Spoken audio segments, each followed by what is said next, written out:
something to happen. Just before we get started, thank you. Oh, it got quiet real quick. Thank you.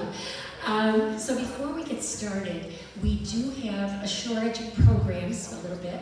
So if you are a couple and you have 2 programs, would you share with your neighbor, please? Thank you. Oh, good. Look at that.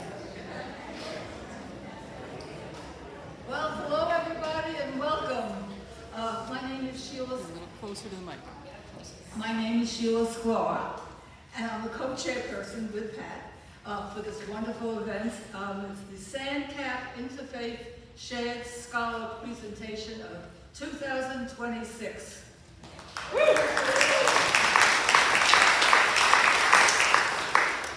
So good afternoon, I'm Pat Boris. I'm from Chapel by the Sea, as well as Interfaith.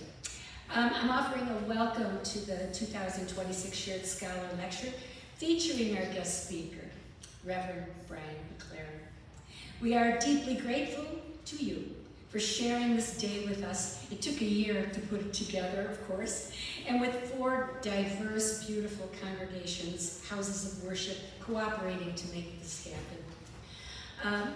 Sanibel, Congregational, United Church of Christ, Yam Temple of the Islands, St. Michael's and All Angels, and Captiva Chapel by the Sea. Would the rest of the Shared Scholar Planning Committee just stand quick so we can acknowledge you? Yay!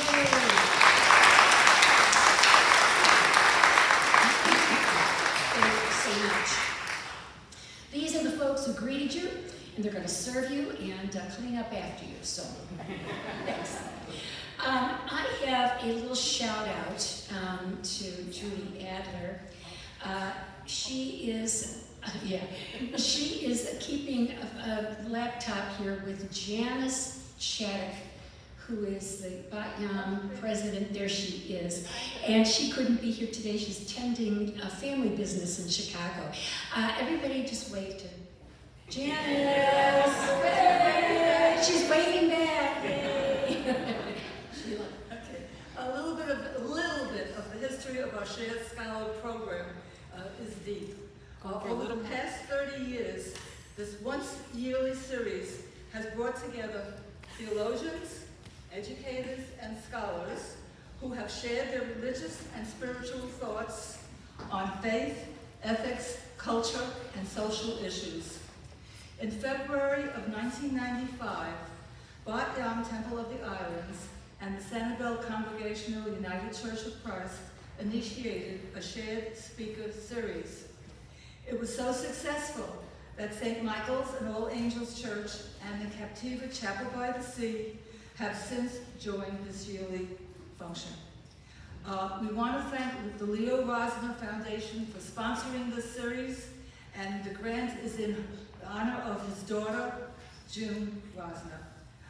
We can read more about the Shared Scholar Program because you've gotten a pamphlet or a flyer or something which our beloved Mr. Carpenter has done for us.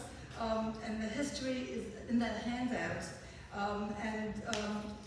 hope everybody has gotten it. It's from Peter Blaise Corcoran. Everybody has one? Okay. And if you don't, just take one after the program. Okay, thank you.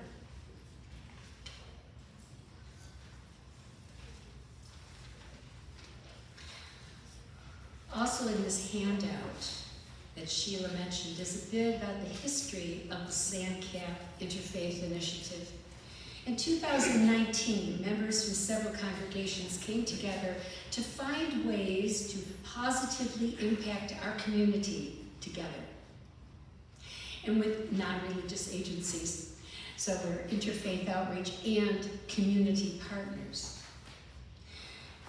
We are here to support the ongoing Shared Scholar Program, and FISH of SanCap is the best example of secular partner having been with us from the start. I'd like to introduce our clergy, the usual faces. We need a microphone, Bill Larson. Thank you. So we're going to let them. Okay, good. Okay, never mind. We've got to figure it out. Okay. from Reverend Mark Boyer from the UCC, where we are, Rabbi Sonny Schnitzer from Yam, Reverend Bill Van Oss from St. Michael and All Angels, and Reverend Doug Dorch from Chapel by the Sea.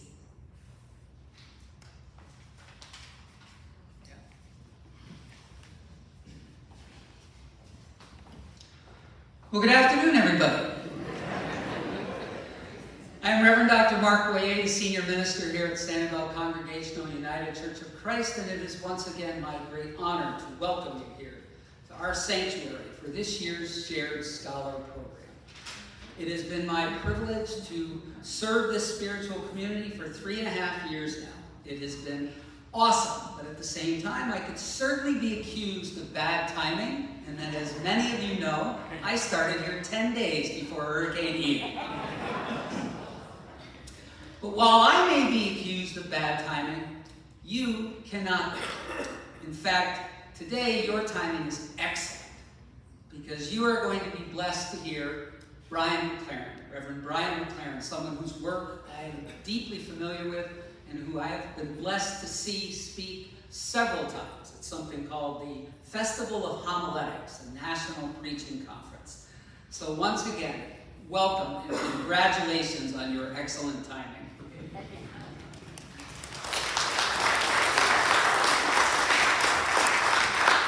Good afternoon. Welcome to everyone to this house where spiritual siblings share sacred space.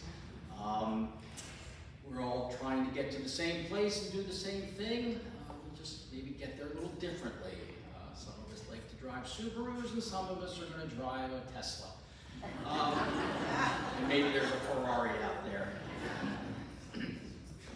There is nothing more important for spiritual communities in these troubling times than taking the lead on reconciliation, taking the lead on social justice. And that's been our history for the second half of the 20th century in America, and continuing hopefully into this new 21st century, where whether it was the civil rights movement, the Vietnam War, spiritual communities took the lead and made things happen through perseverance, through our faith, but also adhering to the teachings of our spiritual wisdom masters. So today, may we also imbibe words of wisdom and begin the work of transformation. Thank you all for being here.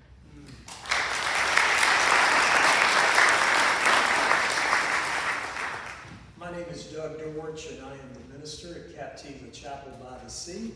This is our 3rd year at the chapel, which means that this is the last time that I will be with you. And I want to take this opportunity to thank the people of Captiva Chapel for the privilege of serving that congregation for 3 years, and to thank as well the people of the Sanibel Captiva communities who have reached out to my wife and me and have made us to feel at home, and lastly to my colleagues with whom I have so enjoyed being at this time and other events like this. It's just been a great joy to know you and to serve alongside you. You know, it seems that more and more I am hearing how folk are feeling paralyzed today in the face of all the challenges that we are confronted with. Personal challenges and political challenges and ecological challenges. You know the list just as well as I do. And as a person of faith, I just had this knowing in my soul that that my faith has to compel me to do something to address these challenges in concert with other believers who are inspired the same way as I am. And I'm just grateful for this chance today to hear from Brian McLaren, whom I have benefited from on so many occasions over the course of my ministry. And I share what Mark and Sonny have already conveyed, that I think today my hope, my prayer, is that today when we leave, we will be more prepared and more excited in the face of all of these challenges to do something for God and to do something for good. So I'm looking forward to our time together today.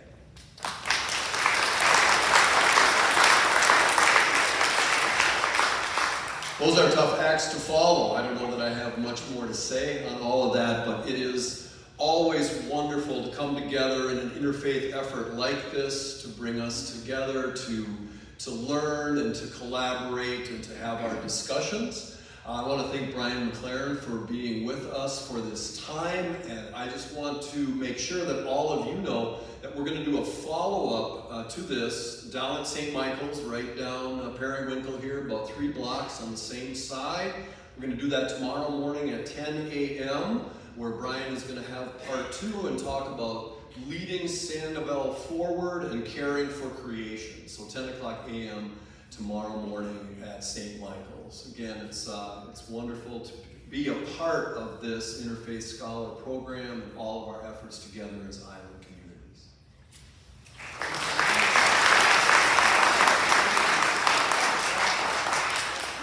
Thank you so much. Let me now introduce to you Maria Espinosa. She's the Executive Director of FISH, of SanCap. I'd like to help you to support FISH. After Reverend McLaren's lecture, we will have a free will offering. And that will happen just at the same time as the Q&A. So look for a little slip of paper to write to get your questions, and the plate for FISH. Thank you so much. Maria? Good afternoon, everyone. Thank you on behalf of FISH. This is, I think, the 3rd time we've been invited to have a moment and give an update on how we're doing, specifically after Ian. And I also want to thank you in advance for allowing today's support to go directly back to the food pantry. The faith-based community on both islands have always been incredibly generous. Long before crises, long before any storms, they are the foundational support for the day-to-day work that we do over at FISH. You've prayed for your neighbors. You've prayed for your neighbors, you've volunteered your time, and you've given generously to our mission. And I'm happy to report that a lot of the work that we're doing is back to blue sky work, not so much gray sky, rebuilding homes. But here to tell you that the need is still there. There's still new families coming in for groceries. Just last year, we had a crisis at the end of the year that halted necessary, essential food for people. And we were able to step up thanks to many of the people in this room. And so although we're doing well and continuing our efforts, the need is still great, and I ask that you think of your neighbors when you're going back home and maybe have an extra jar of peanut butter. We accept donations Monday through Friday, and for those of you that brought in donations, thank you so much. Our island is so special, and I think it's because of the people in this room and beyond that turn their faith into action and allow neighbors to help neighbors. So from the bottom of my heart, thank you for always helping our organization every day. Thank you.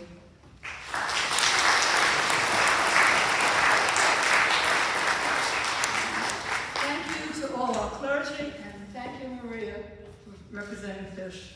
We also want to thank all of you who have come together today. Your presence acknowledges that our individual faiths all lead us to the same place, the place where we love one another and of peace. Thank you, Sheila. Our shared scholar and SanCap interfaith trailblazer, Peter Blaze Corcoran, will now introduce Reverend McLaren. At the conclusion of the lecture, we invite audience questions. There will be microphones available. During the Q&A, as I said, we will have a free will offering for FISH, and then we will enjoy each other in a time of love and fellowship down the hall. We've got a lot of food, guys. One more opportunity to hear Brian, as you heard, will be tomorrow, 10 o'clock at St. Michael and All Angels. All are welcome and encouraged to attend. Peter Blaze.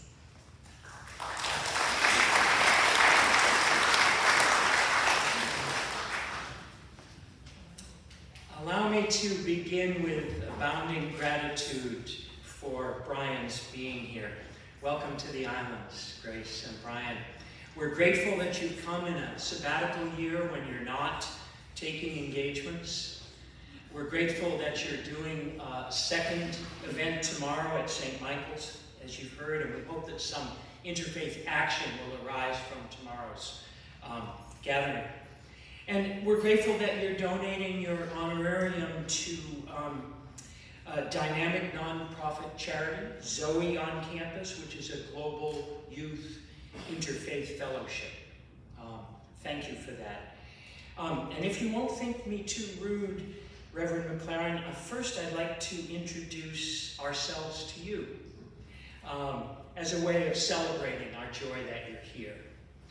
Over many years, many islanders have been committed to interfaith initiatives across traditions of faith, across denominations. And the Shared Scholar Lecture itself here is over 30 years old. Also in 2018, and there is a history, the handout is a bit of history of our interfaith activity. We call it a history recalled because both churches lost their records in the hurricane, so we're putting the history back together. In 2018, 6 congregations formed together a way forward, and many here were involved in that. And that was, we adopted a call to action for care for creation. And stated, among other things, that we recognize this care for creation as the Creator's desire and flows from each tradition's scriptures concerning creation. Our duty is to care for the earth, today, tomorrow, and for generations to come.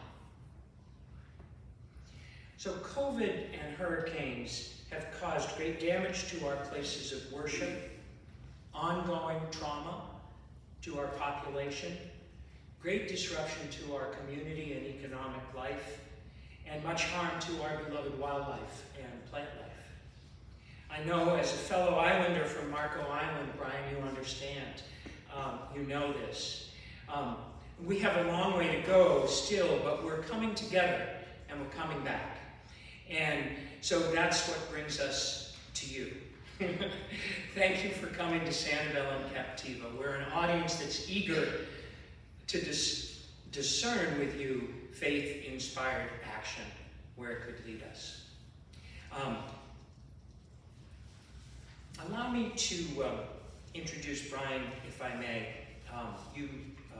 to us in the form of a prayer. Lord, we thank you for the work of Brian McLaren as a theologian, a pastor, a public intellectual, and as an author of 15 inspiring and important books. We thank you for his decades-long work among clergy and thought leaders in Episcopal circles. We valorize his work toward interfaith harmony, including leadership at Franciscan Richard Rohr's influential Center for Action and Contemplation in New Mexico. We thank you for Brian's bold, brave rethinking of the Christian story while holding the values of his faith. We thank you for his critical assessment and synthesis of modern life with Christian tradition. We thank you for his speaking into the existential climate crisis. Lord, finally, we appreciate his sharing the story of his personal doubts and questions through countless writings, podcasts, and lectures. His journey is the faith's journey, and he has helped us on our journeys. And may it be so today. Amen. Amen.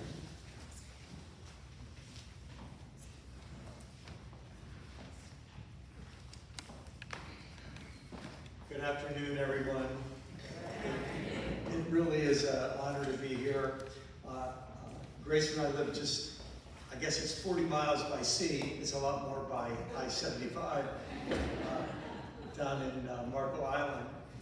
And I should tell you, when I was a little boy, 5 years old, 1961, you can do the math, we started coming down here to Sanibel on vacation. My parents and my brother and I, they would get 7 days of vacation, and when we were in upstate New York, we were in the double snow belt from Lake Ontario and Lake Erie, so we saw a lot of snow back in those days, and my parents would have a 7-day vacation, which meant 2 days driving down, 3 days getting sunburned, and 2 days coming home.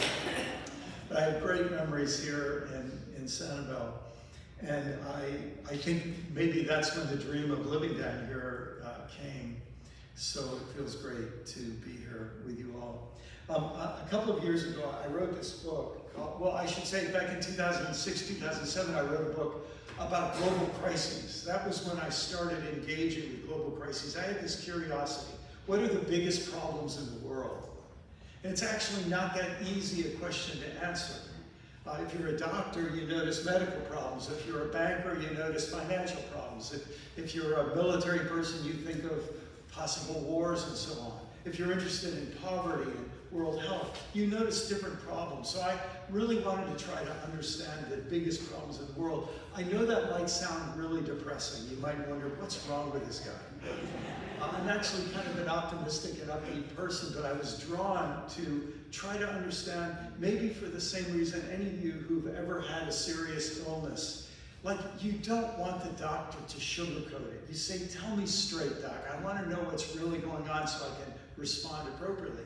The title of that book might give you an idea of what I found. It was called Everything Must Change. So, and that was my conclusion after really getting a sense of how the global system works.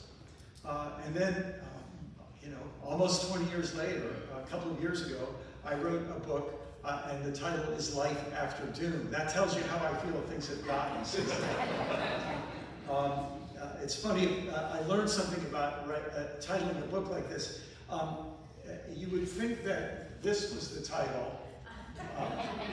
In other words, the word doom kind of sucks all the air out of the room. And if I could do it again, I would have the life in really big letters and the doom in really small letters so that people would know it's not death after doom. But when the book came out, the response of people, and I'm so honored, several people told me you were in reading groups who've studied this book here on the island, but when the book came out, it was bizarre how similar the results were based on age. Above a certain age, maybe 45 or 50 or so, people, in fact, just this morning, 2 different people said this to me, who are probably here now, but they said, yeah, that was a really hard read. I hope it wasn't because I'm a bad writer. I think it was because I hope, maybe I'm just flattering myself, but I hope what they meant is, yeah, I try to tell the truth. It's like going to the doctor and saying, let's talk about what our current situation really is. So that was the reaction of older people.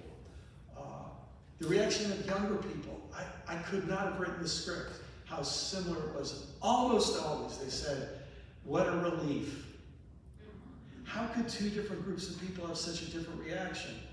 Well, I think for people below a certain age, they grew up with a deep difference from those of us who are older, and I can explain it by trying to define this word doom. I grew up believing that we have a lot of problems, but that our solutions are bigger than our problems.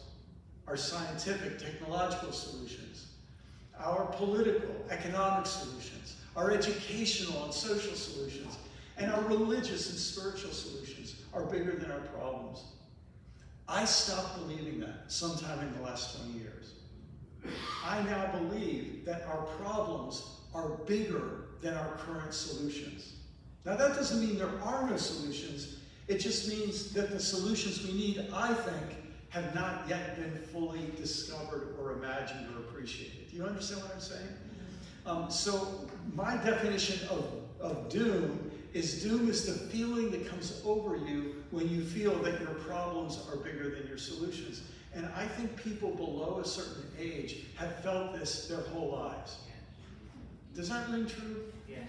I think what they have felt is, like, have they ever seen government that did anything but act polarized and polarizing, where each party blames the other for all of our problems, and none seem to actually solve our problems? They felt that our economic systems are pushing them and us farther and farther into debt. I look at my grandchildren and I just think, how are they ever going to afford a home? And you just start to feel the challenges that younger generations feel. They have understood. I was born in 1956. I know that means I turned 70 in a couple of months. I know I don't look a day over 80, but I grew up when the environmental movement was just getting traction, right? And many of you are somewhere close to my age, and you feel our lifetime has been when people started recognizing the environmental movement. Now, in recent years, we've watched people regress in their awareness of what's actually going on in the environment. It's happening in this country, in my mind, in disgusting and ignorant and harmful ways. I'm too old to beat around the bush. But it's happening around the world. As the people who are making money by destroying the earth have decided to take the initiative and try to strike back at those who are telling us the damage we're doing to the earth. But for so many people who are younger, they've grown up with a deep awareness of how much damage we're doing to the world. And when they watch people in denial about it, they just see that even depresses them more. By the way, those of you who come tomorrow morning, one of the things we're going to talk about in some detail is the issue of climate anxiety, and we might also call it crisis anxiety.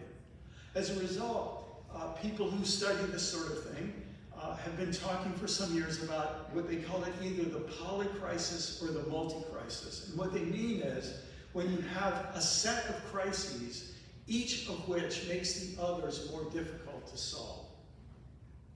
They're not just problems, they come together and form this kind of infinite knot that as soon as you untie part of it, the part you untied gets retangled, and now you've got even more work to do. A Catholic theologian who didn't want to be called a theologian, named Father Thomas Berry in the 20th century, he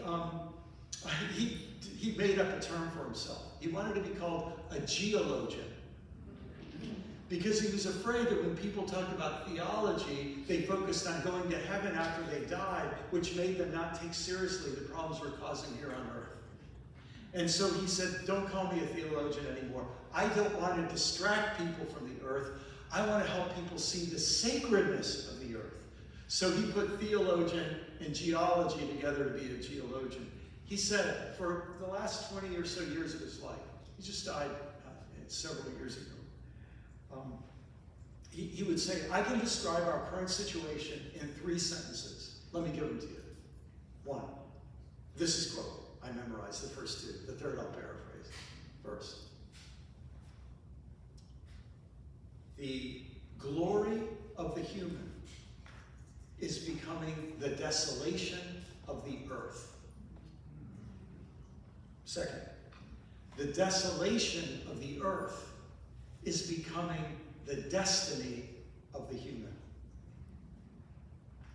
Third, from this point forward, all human activities must be judged on their contribution to a new human-earth relationship. We could spend the next hour or day just exploring those 3 statements, but I think you got them enough for me to move on, and you can come back and listen to the recording if you're interested. All human activities going forward, he felt, require us to have a new understanding of a human-earth relationship. And that's one big part of this polycrisis. The word for it is overshoot. We are sucking from the earth resources faster than the earth can replenish them. And we are pumping out pollution and waste products faster than the earth can detoxify them. Listen, I think a kindergartner could understand this. If you keep making your room dirty, it gets worse and less healthy to live there. And if you keep hurting the earth upon which you depend for everything, you don't have a good future. And so we human beings have been on this overshoot path for a very, very long time. And that's why Thomas Berry felt this was so critical, a new human-earth relationship. But we know that's not the only problem. Oh, and by the way, climate change is a key part of it. But can I tell you something? If we solve climate change tomorrow, we would still be in deep, deep, deep trouble. We are far from solving climate change. It's getting worse. We're making progress in one or two areas and losing ground in many other areas. But listen, if you even took that off the table, if you're one of the people who's been told not to believe in climate change, I know you wouldn't believe it if you actually did the research. But if you've been told not to believe it and you believe the people who told you this, let me tell you, even if you're right, what we're doing to the soils, what we're doing to the oceans, what we're doing to the aquifers where we get our fresh water, if you were to study how little biomass on the earth is made up of wild animals and plants, as the wild biomass is being replaced by chickens, cows, pigs, and a very small number of crops, wheat, corn, and so on. You could just look at any different area and you'd understand. Thomas Berry was right. We need a new human-earth relationship, but we also need a new human-human relationship. And I need you to help me. I want to make this a little more visible, and I think I've never turned on my actual mic, which would help. I've been at this a long time, and this is a very rookie mistake to not turn on your mic. I need 10 volunteers. You don't need to be able to do anything except come up here. Could I just get 10 volunteers? Just come on up. And I'm interested in the best looking people in the room. Come on. So 1, 2, 3, 4, 5, 6, 4 more. And you can just stand right up here. You'll stand right up here next to me. Good, we've got it right there. So 1, 2, 3, 4, 5, 6, 7, 8, 9, 10. We've got all 10. Thank you. Okay. And you can stand in a line, and I just need to look you over. Okay, Jack, can you help me? These 10 people, come on up, represent all of the wealth in the world and all of the people in the world. And Jack is going to come over here. Jack represents the upper 10% of all people who own wealth in the world. Let's hear it for Jack. You four can come right down here. And these 4 right here, thank you very much, represent the middle 40%. They're really the upper 40%, below the 10%. All the people in the world.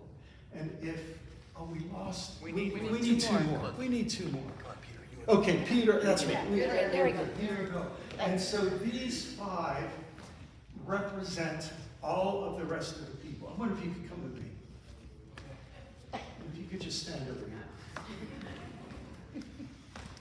And I'd like you to just try to guess for a minute what percent of the world's wealth is here, what percent of the world's wealth is here, and what percent of the world's wealth is here. Would you just lean over to the person next to you and come up with an estimate, okay? Just give yourself 3 minutes to finish.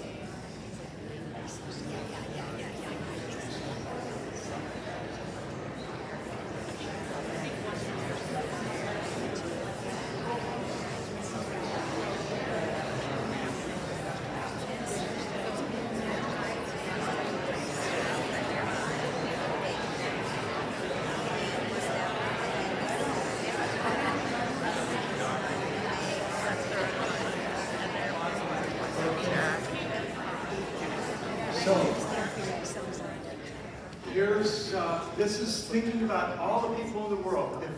If we could let these 10 people represent them, and they represent all of the wealth in the world, the top 10%, let's say that we're going to take all of the wealth in the world and make it equal to $1,000. So we don't have too many zeros to deal with.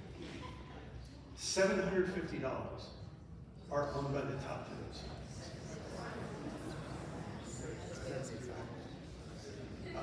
$230 are represented by the upper 40%. Now, what does your math tell you?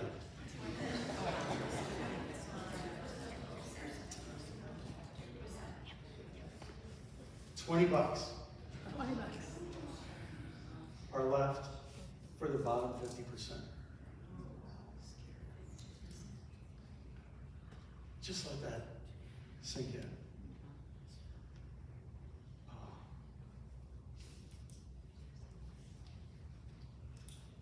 Sorry, did I say 20?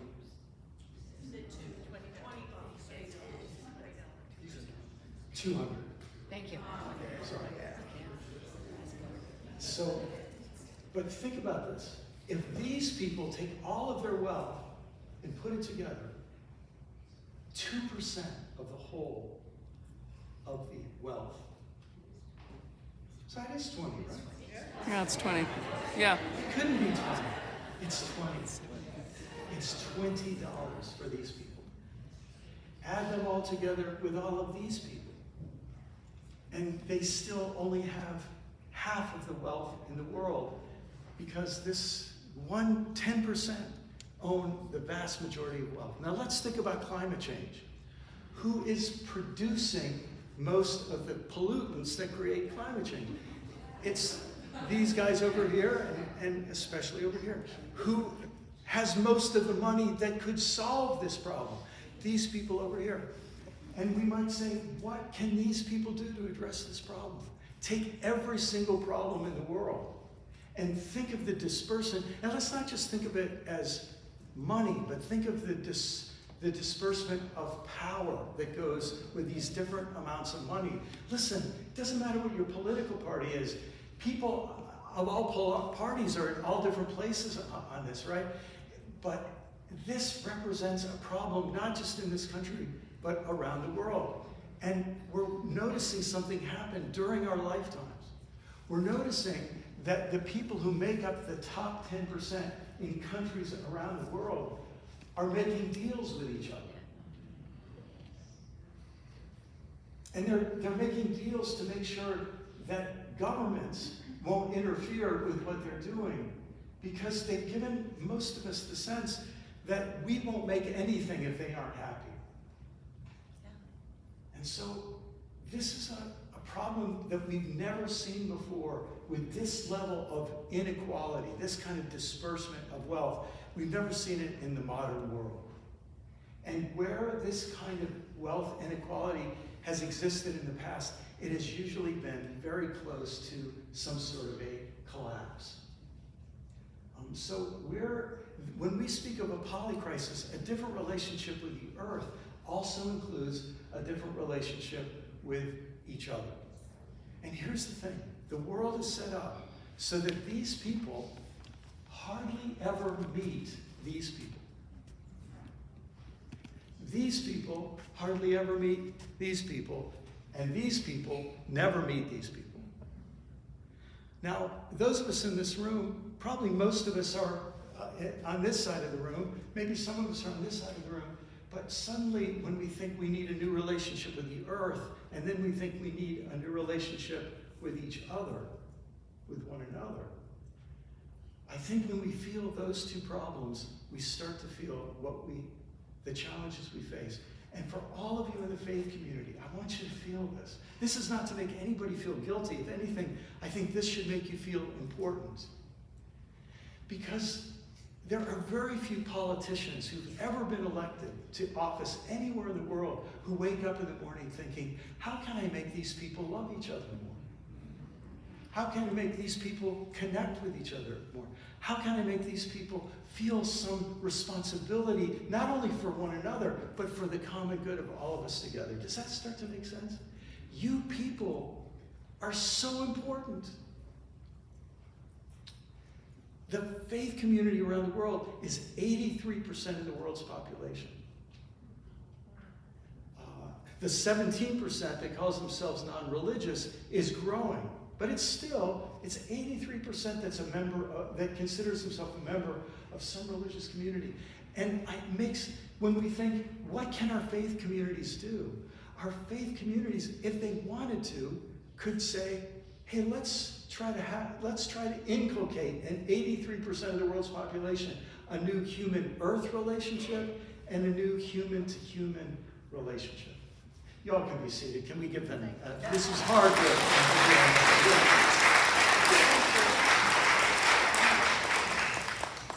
Now,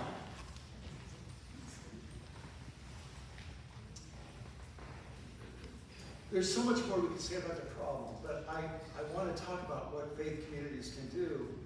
Let me first just say, when I wrote about this in this book, Life After Doom, I tried to talk about the scenarios of where things could go.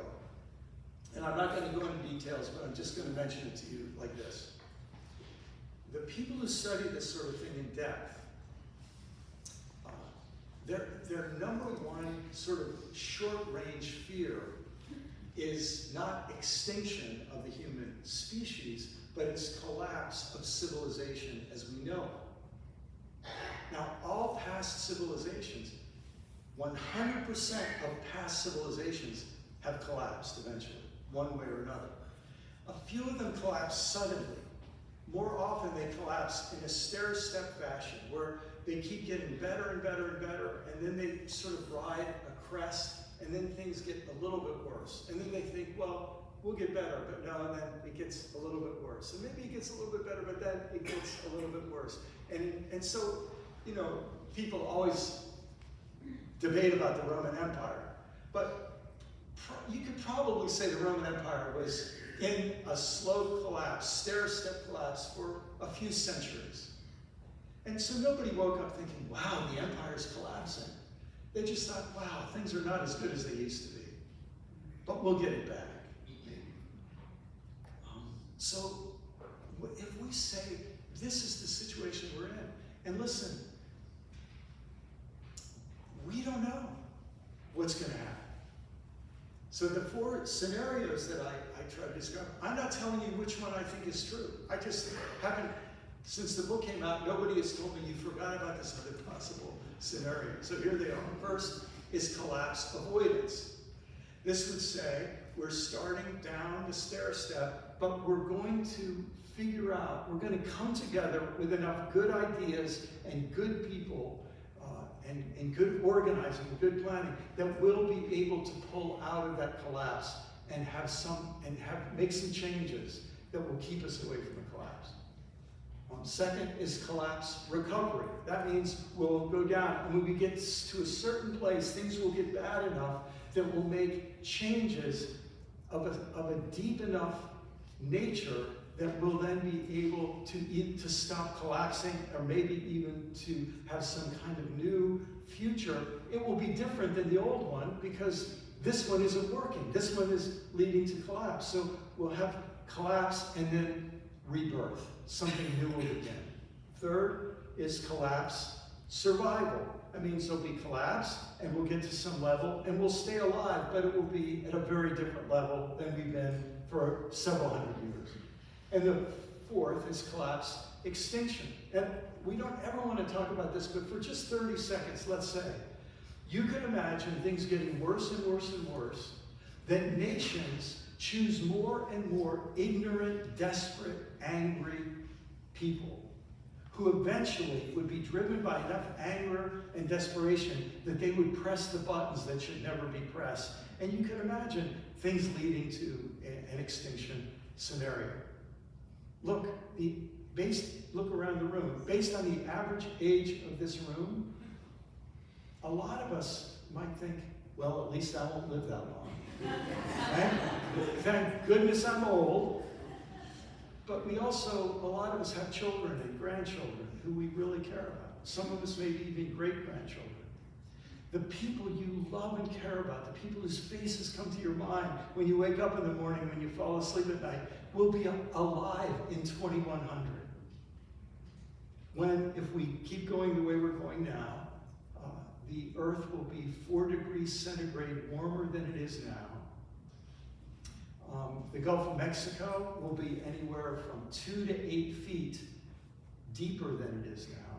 The sea level will be 2 to 8 feet higher than it is now, depending on what happens with things that we aren't quite sure about yet, especially relating to the ice sheets on the North and South poles. And it'll be a very different world. And it's going to have to, and the people we love who will still be alive are going to have to deal with issues that a lot of us have been trying to get people to deal with for many decades, and we thought we were making progress, and we feel like we've lost a good bit of ground. And so, I'd like to talk to you for the next 20 minutes or so, 15 minutes or so, then we'll open up for questions, about 6 areas. Actually, I think I'll have time for all 7. 7 areas where I think faith communities could make a special contribution. And the first one is to declare a deep emergency.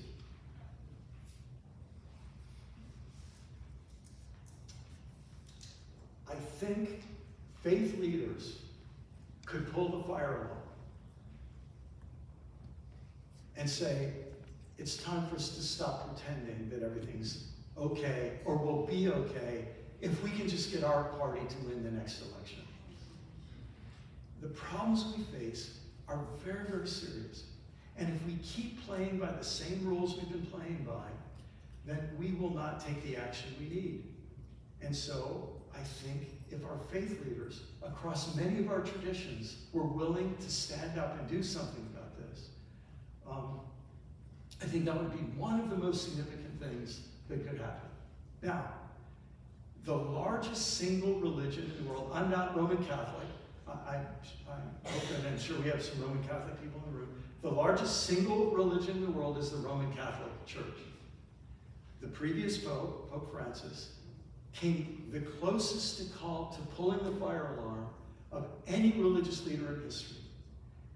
In 2015, when he wrote Laudato Si, you may have never read it. It was a letter from the Pope to all the people in the world. And if I could sum it up in one sentence, we must hear the cry of the earth and the cry of the poor. We have to hear what life is like for the 5 people over there on that side of the room who seldom get the microphone. And we have to hear the cries of the earth. So Pope Francis wrote this letter to the world, and you can read it if you go online. If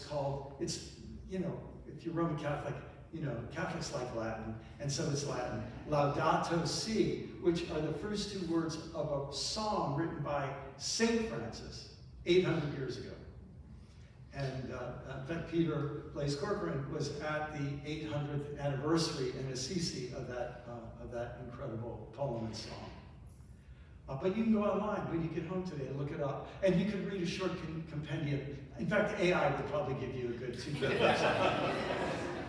But I personally think it's the most important religious document written in the last 500 years. I was honored to be invited to organize a response to that letter in Washington, D.C., an interfaith response. And so with a wonderful team, we got Muslim leaders, Jewish leaders, Hindu leaders, Sikh leaders, leaders of all different Christian traditions, Buddhist leaders, and we had a big gathering at the National Cathedral in Washington, D.C. And all we asked these leaders to do is read Laudato Si and share with us the response that you are asking your own faith community to make. And one by one they got up and said, we agree with Pope Francis, we agree with Pope Francis, we agree with Laudato Si, we agree. This is an emergency. I'll tell you one quick story.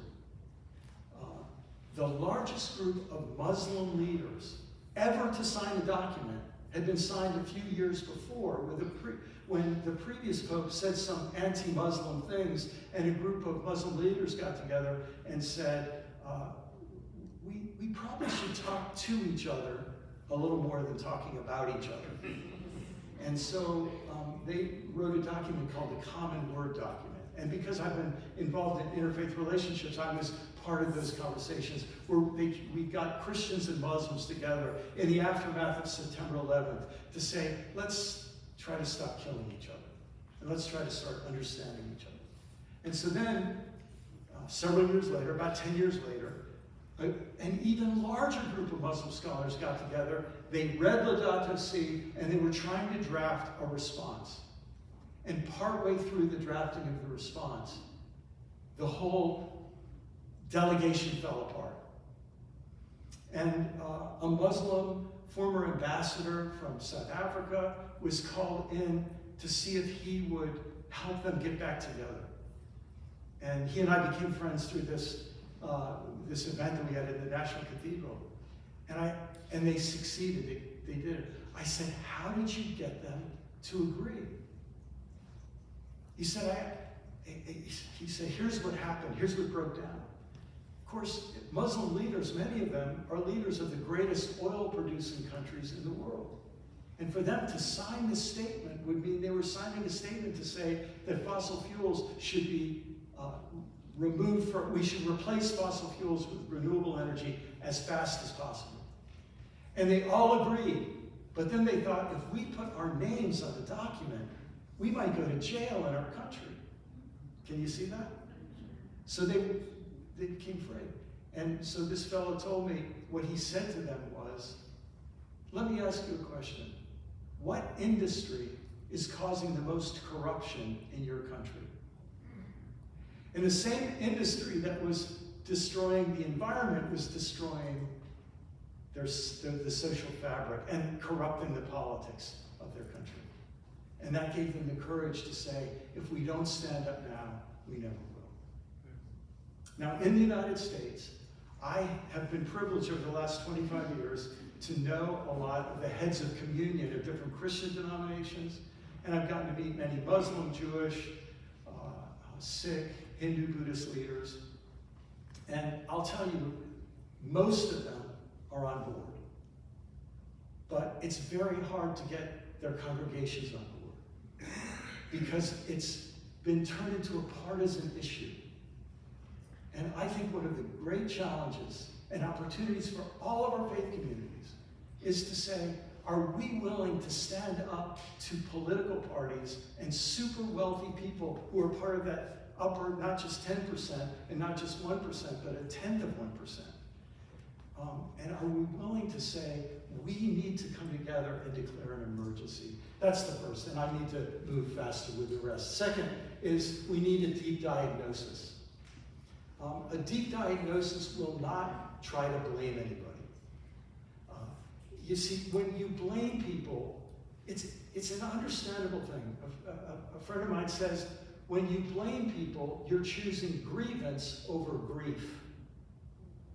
When you have grief, you say, something terrible is happening, and it breaks my heart, and I don't like to feel sad, so let me get angry instead of sad and blame somebody. That's what a grievance is.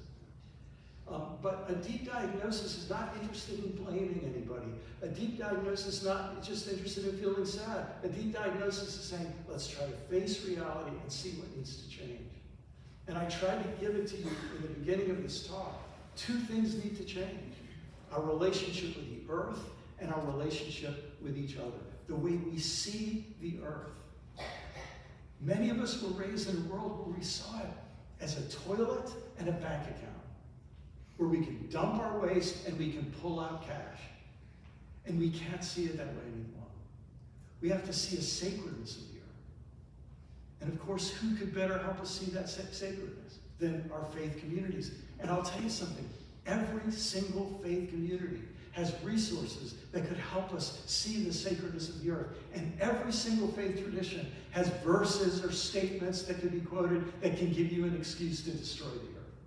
So this requires courageous interpreters of the Torah and of the prophets and of the New Testament and of the sacred writings of the Sikh tradition and of the Quran. We need courageous interpreters who go to our sacred texts and say, listen, we have a coherent message from our text that tells us we need to care for the earth. a deep diagnosis that this is not just an economic problem or a political problem. In fact, let me say it this way. I'm old, laying my cards on the table. I don't have time to beat around the bush. Capitalism will not solve this problem. Socialism will not solve this problem. Democracy will not solve this problem. Authoritarianism will not solve this problem. This problem, this polycrisis only gets solved by a deep interchange in how human beings see the earth and see each other. And that's the work of faith communities. Nobody else that's in their job description. Some artists are taking it on because faith leaders have been too slow to take it on. But boy, we need the artists and the faith. And you know what? A lot of scientists are saying, well, if the faith leaders aren't going to do it, I guess we have to try. So we've all got to come together. And ultimately, just like the partnership that we're celebrating today between faith communities and a secular organization caring about people in need, we've got to bring everybody together with a deep diagnosis. We don't need to agree. Listen, we don't need to agree on the solutions. I'll be honest, I don't think we fully know the solutions. But at least we don't know the path that will get us to those solutions. But we start with a diagnosis after we declare an emergency. And third, we need a deep prescription. Now, say, well, what's the prescription? How do we change our attitude toward the earth? How do we change our relationship to the earth? How do we help people understand that what's happening out there, the photosynthesis of those trees, it's like artificial respiration. You breathe out carbon dioxide. The trees breathe in carbon dioxide. You breathe in air, including oxygen. The trees breathe out air. I try to, this is one of my spiritual practices. I take a deep breath and I think my right lung is filled with oxygen that comes from trees and grasses, and my left lung is filled with oxygen that comes from the plankton out of the ocean. Every breath I take depends on the green photosynthesis of this planet. That's not poetry. That's stinking science, you know? That's not theology, that's science. But it's theologically rich because it reminds me that human beings weren't created to live in an aquarium. We were created as part of this earth from the same soil in the Genesis story as the animals and the plants. In fact, we didn't even get our own day. Did you ever notice that? we're made with the cattle and the reptiles. That's my favorite. Deep emergency, deep diagnosis, deep prescription. Fourth is deep organizing. You know, I've spent a lot of my career trying to help religious leaders who are being honest about the decline in religious attendance in the United States. Virtually every, there are one or two exceptions, but virtually every denomination is declining. And when you take out immigration, even some of the ones that are not declining would be declining. In other words, the only reason they're still growing is because of immigration. And of course, immigration, at least for right now, is being shut down. So the issue of decline, I've been trying to help religious leaders face this, and it's been very, very hard, and frankly, I've been pretty much unsuccessful. I had a Lutheran minister come up to me when I read a book a few years ago called The Great Spiritual Migration. He said, McLaren, you are so naive. And I said, well, I'm sure I am. I'm just not sure where. Tell me how I'm naive. It was good-natured. He wasn't being mean. He said, you think that there's going to be a great spiritual migration where we're going to wake up and try. He said, look, we're going to spend the next 70 years micromanaging our own decline. Oh. And I thought to myself, oh my goodness, I think he's right, that a lot of people are, but not everybody is. And those of us who are willing have a chance, here's how I like to say it, to shift from organized religion to religion organizing for the common good. Let that sink in. Organized religion means religion organized for self-preservation versus religion organized for the common good. And a gathering like this is a wonderful step in the direction of saying, what would it mean for us to organize for the common good? There's great examples of it. Of course, we've been watching in Minneapolis. A lot of the organizing that's happened up there in recent weeks has been faith communities that built relationships when George Floyd was murdered. And those relationships have helped them learn how to cooperate, and lots of other organizations and groups as well. My daughter, one of my daughters lived in Asheville, and she said the same thing. Religious communities really stepped up when they had the terrible aftermath of one of our hurricanes that went up there and flooded them so badly. And all of you know how you came together here on Sanibel after a series of hurricanes, just as we did down in Marco, although we weren't hit as bad. Religion organizing for the common good. I'm going to guess that the kind of people who show up here on a Sunday afternoon get this already. But on a deep level, this involves saying that the measure of our well-being as a congregation or a denomination or a religion is how the world around us is doing. Organized religion for the common good. Organizing religion. Let me just say, there are things happening, you all are doing things, and this is where you organizers can come in and help us, you know. There's a group of us, a group of people actually led by a church here in Fort Myers and a Jewish group, a Jewish organization, have been having vigils down at Alligator Alcatraz, and buses leave from Fort Myers, and I bet many of you have been part of those. Listen, there are so many opportunities. And if you're saying, what can I do? What should I do to try to make a difference, to help us change our relationship with the earth and our relationship with each other? If you're looking for opportunities, there are so many opportunities. You say, which one should I do? I would say, which one do you like? Which one stirs your heart? Which one is sort of exciting for you to think about? Someone just quoted to me the other day, Mae West. I don't often have Mae West. And someone asked Mae West, how she chooses what she's going to do. She says, if there's a sin, I always try to pick the one I've never tried before. And you might be ready to try something new in the area of activity. Let me just say, one of the things that we can do in our congregation is to remind one another and encourage one another to speak up. Because speaking about our challenges is a way to make things contagious. And my suggestion is you don't get in a fight with anybody. But somebody, it goes like this. It's so natural, so human. It goes like this. Hey, how are you doing? You really want to know? I'm doing okay. I mean, my grandkids are great, my kids are great, but I'm really worried about our relationship with the earth. Really worried about our relationship with each other. I think we need to change. You know, if a couple million people started saying that a couple times a week, have you ever noticed that anxiety is contagious? And one of our problems now is all of our anxiety is about superficial things, and we need our anxiety to go to things that matter. And then the last two things I'll mention is a deep vision. First, a deep vision of the future.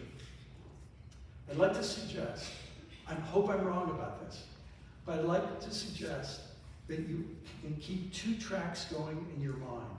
The first track is, what if we go down a couple steps, but then we get our act together and pull things out?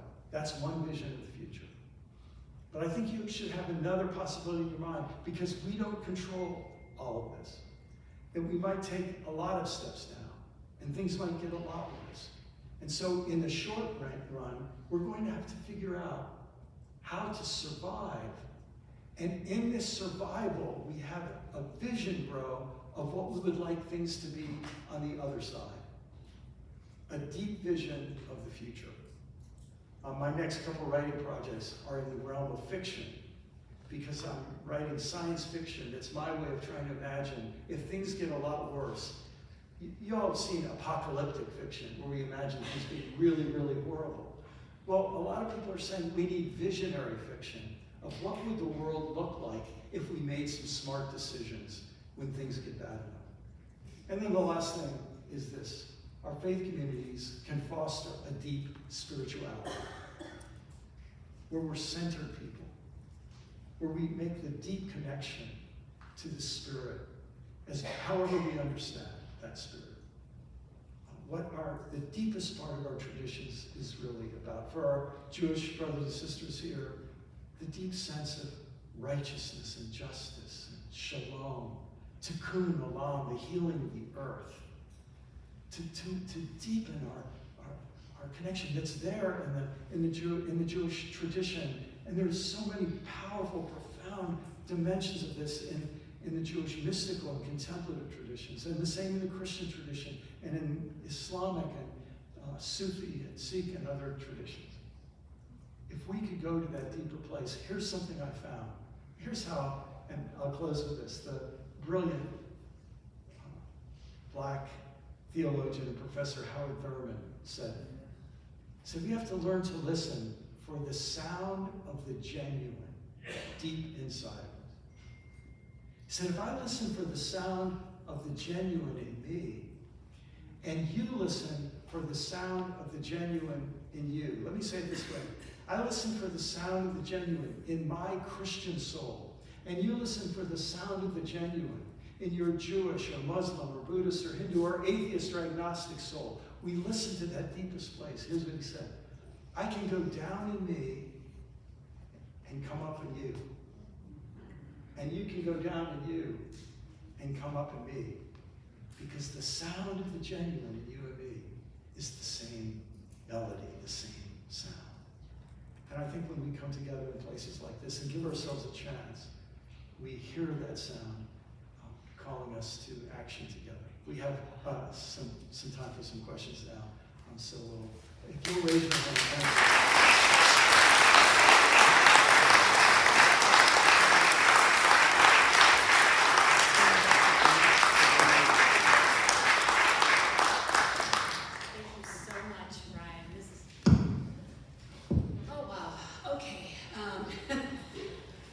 Very powerful. Thank you.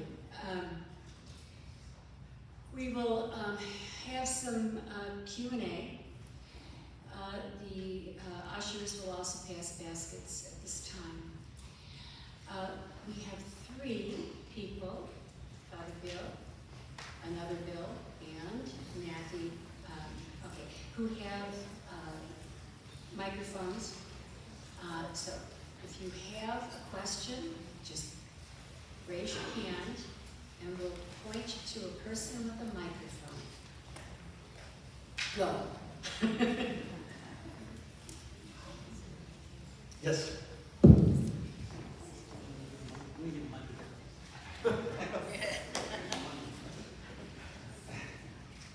And say your name for me, and let me just say, I'll try to answer as many as I can. If you'll do your best to keep your question brief, that'll be great. And if you're having trouble, I've had trouble being brief very often in my life, I'll try to help.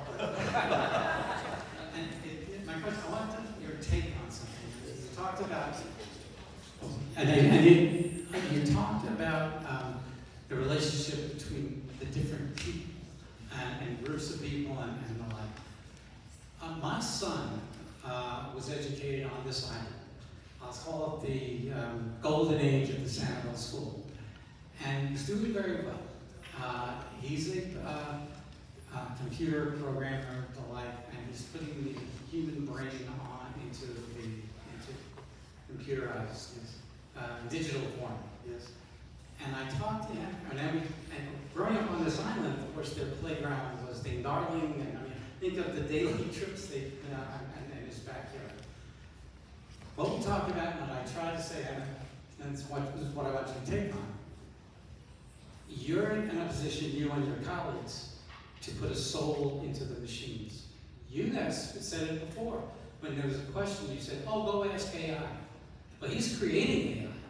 And they are taking AI, the machines, as it were, if you're only going to rely on them for answers, are going, it's the only place you're going to get your answers. If you put this is what they're working on. If you put a soul into the machines know how important the earth is and its health to their existence. where can that go? Trying to avoid doom. Does everybody feel that question? And if you haven't worked much with AI, then you don't, you might not understand how sophisticated these large language models will be. Yeah. And my answer to that is I'm really interested in that. I'd love to meet your son and talk to him because it's a very interesting subject. I don't think I'm qualified to offer an answer, but I think I can say this. My large language models take things that have already been written and try to derive from them the best synthesis of what's already there. But my suspicion is that we are going to places of things that haven't been written yet. New ideas and imagination that doesn't yet exist. And so that creativity, here's the thing, the creativity comes to people who are sort of leaning on the edge of what they don't know, rather than just trying to analyze what they already know. And that's where I feel our faith communities tell us something. Because, well, one of my favorite verses in the Bible is actually about Moses. It says, Moses, by faith, when Moses was called, this is from the New Testament, but it's referring to Moses. By faith, when Moses was called, went out not knowing where he was going. He went out on a journey without knowing the destination. And I think that's a kind of a faith that leads us to say, I don't know the answer, but I'm going to keep moving to try to find it. And so far, I think human beings have sort of, I wish we were better at it, but we're better at that than machines, and we need to keep doing it. So I think that's, but thanks for that question. Yeah, we have something here? Yeah? Yes, your name? Captiva. Okay, you said that 80% of the world is faith-based and 17% is not. Well, if faith teaches you to be kind to each other and, take care of your neighbor, etc., why is the world in this situation today? Sometimes the question is a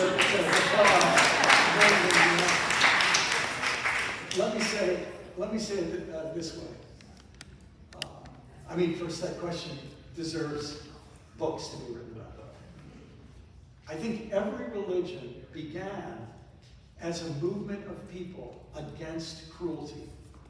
And cruelty usually was inflicted by groups who wanted what another group had or wanted to get revenge at another group who took what they had. So these cycles of violence between groups, religions usually emerge to try to counter that. But then what happens is the religion becomes the chaplaincy to one of those groups. And so then it uses its moral power to help that group do terrible things and feel okay about it. In fact, feel that God told them to do it. Does that make sense? And so this is the challenge of religions, to extract themselves from those political and economic systems to which it has sold its soul, and to try to get back to the core and the essence, the sound of the genuine. So, yes. And that's why I think the challenges that we face are going to show some of our religions, some parts of each of our religions are going to look more corrupt than they've looked in a long time. And others are going to wake up and say, that's not us, and they're going to become more sincere and more deep. Yeah, so that's another question, yes? And we're allowed with questions over here too, I don't know. Thank you. What do we do about the fact that you need the same baseline of facts in order to come together to brainstorm solutions? Do we have or recommend a third-party verification source that all reasonable people would subscribe to, that would rate the information out there? Do we just continue to politely say, gee, I haven't heard that vaccines cause male infertility. I just know my uncle got polio before the vaccine, and I know that my mom's brother died of diphtheria right after World War II. And things like, I haven't heard that climate change is a hoax. I've heard that more than 95% of scientists who have studied this problem suggest that there's some man-made element. What do you suggest? Yeah, so that's a really unusual problem. Nobody faces this, right? No, you nailed the problem. And here's the problem. I don't want to put, this isn't Jack's fault, who came up and graciously took the place of this.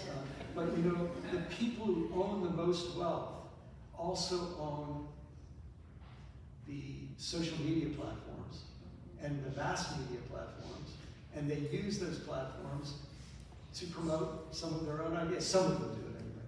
So this means that they not only have the power to pick which accurate or inaccurate information gets disseminated, but they can then push it up in the algorithms and all the rest. So we're in a very, very difficult situation. And sadly, we all have heard stories of religious leaders who have proven to have the same kind of hypocrisy that we see in many of our political leaders. We see that money and power can corrupt religious leaders just as easily, maybe even more easily than other leaders. So what this, I think, means is what's going to happen among more and more of us is that we're going to say, I'm looking for people who I can trust. And I can't just trust them because they're loud and confident. I have to trust them because I think they're honest and they're trustworthy. They earn my trust. If you're interested in this, I have a podcast that I do called Learning How to See. And the very first 2 seasons of Learning How to See are about biases. They're the glitches in our thinking that keep us away from the truth. And I think one of the things that our faith communities can do, and this is very deep, and all of you who are clergy or deeply committed to your faith communities, imagine this.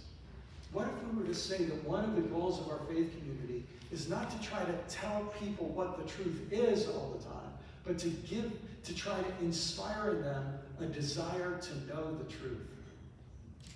The love of truth it's something we should love and desire.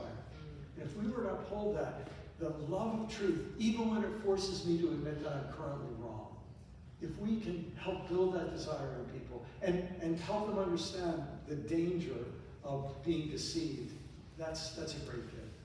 But do we have time for maybe a couple more questions? Yes? Hi, my name is Maria.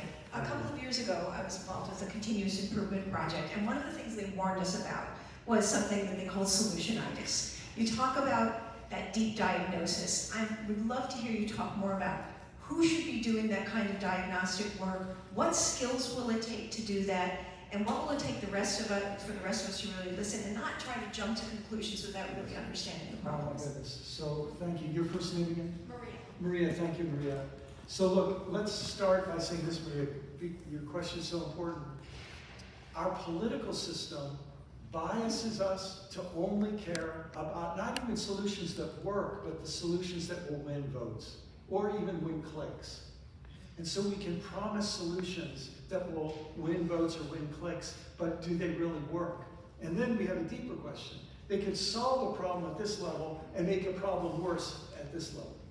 And that's where this idea of a deep, deep vision for the future that is one of the treasures of our religious traditions becomes important. Let me give a quick example, because I know we have a Jewish congregation and Christian congregations in the room. Let me take a theme from the Hebrew scriptures, from the prophets. As all of our Jewish friends here know, that in the history of the Jewish people, you start with the story of being in Egypt and being enslaved by the Egyptians, and then you start with this, and then comes the story of Moses and the exodus from Egypt and coming to the Promised Land. And then in the Promised Land, what do you need? You need Torah, you need law to help you live in a responsible way with one another and with the earth.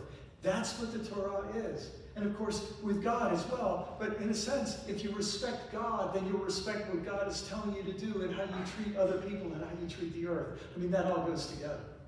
You can't have one without the other. And then what happens? Other nations come in and take them as exiles or wipe out some people. And so then you live in exile, and then you have a return, and then there's another conquest. And so this this living under the conquest of dangerous and ugly empires. What did the prophets do? Maybe they wrote a campaign plan, to solve this. But what they didn't, what we have in the scriptures is we have their poetic vision of a better world. What does a world look like? A better world look like? It's a world where the lion lies down with the lamb. Now look, I don't think they were really talking about, we really would like lions to get rid of those big canine shark teeth, become vegetarians. I think what it's saying is predatory people will stop being predatory. And the predated people will stop being afraid. The people who are currently living in hostility will learn to live in peace. Or they say, we will beat our swords into plowshares and our spears into pruning hooks. What's that saying? That we would take our massive military budget and withdraw more and more money from the military budget and invest it in the things that make for peace and everyone being well fed and so on. That every 50 years, this comes from the Torah, that every 50 years we'd have a massive reorganization of the economy so that nobody is left in insupportable debt. Just the wisdom that's there. It's a long-term vision, a vision of a self-correcting economic system, a vision of people learning to live in harmony.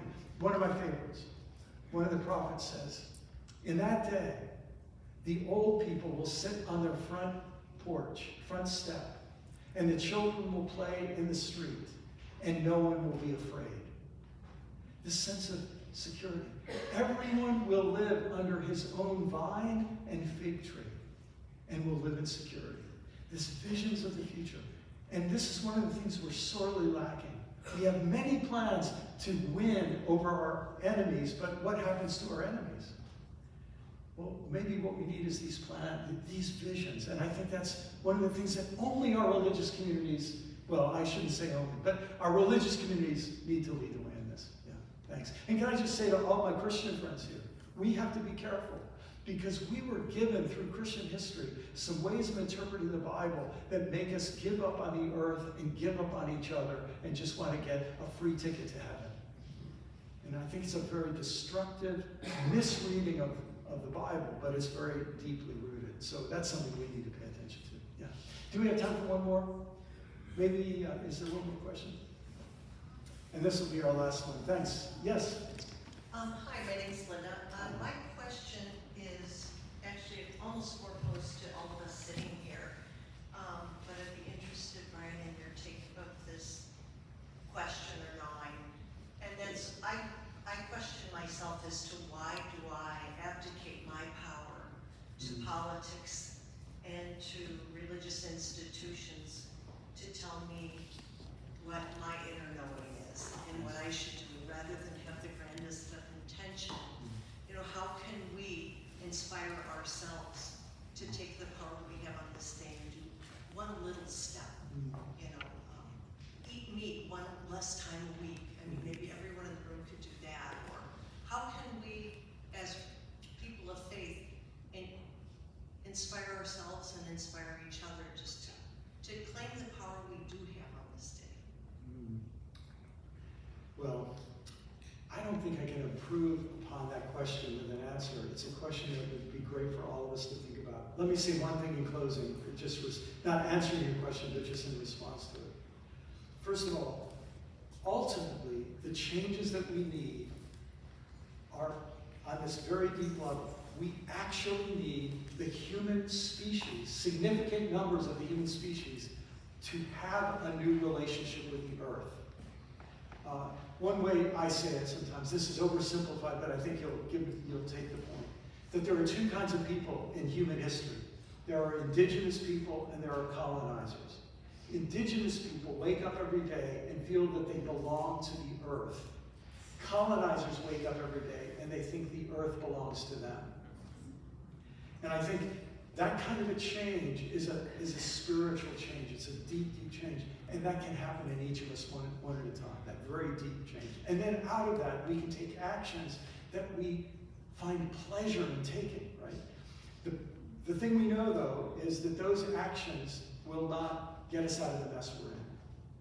It still means we should do them, but the changes we need are systemic. And ultimately, that's going to require people voting, and it's going to require leaders arising with better ideas and all of that. But your question about, I really think it's profound, because there is a way that we've been taught, there's nothing I can do. Let me wait for somebody else to either fix it or tell me what the fix is. And maybe this will be the right words to close. Some words from Maya Angelou, one of our great voices and wise human beings of our lifetimes. Maya Angelou said, "Do the best you know. And if you know better, do better."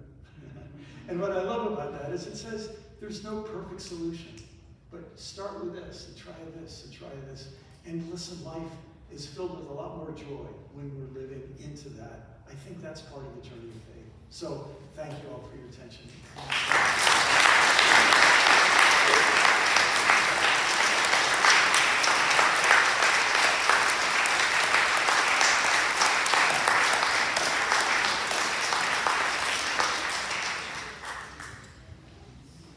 Thank you again. It's wonderful. Got a lot to think about. I took some notes. Thank you for sharing your deep faith and love for humankind. If you'd like to hear more, again, tomorrow at St. Michael's at 10 o'clock. Leading Sanibel forward. This event is mentioned in your program as well.